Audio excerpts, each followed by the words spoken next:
Now you can expect to see a fast-paced, high-energy game tonight with both teams playing with a sense of urgency. They both have something to fight for. Rockford right now sitting in that fifth and final playoff spot. Gutman picked up 2 goals and an assist over the weekend, but it's not always the obvious statistics that make him such a crucial part of this lineup. He's very good on the dot, wins a lot of draws, and Gutman has continued to be a big weapon on the Hogs' power play and penalty kill.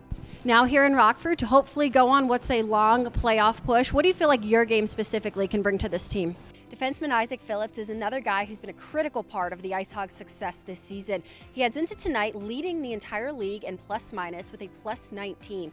When I spoke with Isaac earlier this week, he said he's just trying not to complicate things, keep it simple, and get the puck in the forwards' hands. Milwaukee plays a very physical game, and we've already seen that through these first 20 minutes. How do you continue to match that physicality but also play disciplined hockey? But now the team turns their focus towards Texas, who they just split a weekend series with earlier this month. Forward Josiah Slavin said it's a team that's good in transition and likes to get the D up in the rush. Well, Ice Hog fans, we have reached the 2023 Calder Cup playoffs, and tonight, the Rockford Ice Hogs take on the Iowa Wild in Game 1 of the play-in round best-of-3 series. Between power play goals from you and Luke Philp, the power play finally comes to life that period. What was the key to breaking through on the man advantage? Angela, thanks so much for talking to us tonight. You guys made the trip from Toronto. How special has it been to see Brett in something like this? Oh, it's been great. As we enter this new year, Rockford has certainly found success in several different areas over the course of the first few months.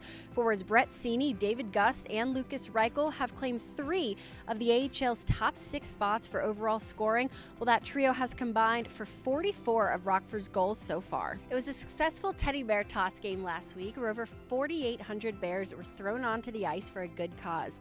Some of the Ice Hogs have already been out in the community donating those bears to children in need. Take a look. You always wonder how it's going to play out, and you've had quite the journey through the minor leagues. So when you think about all of the games you've played since you were drafted in 2016, how much sweeter did it make that moment?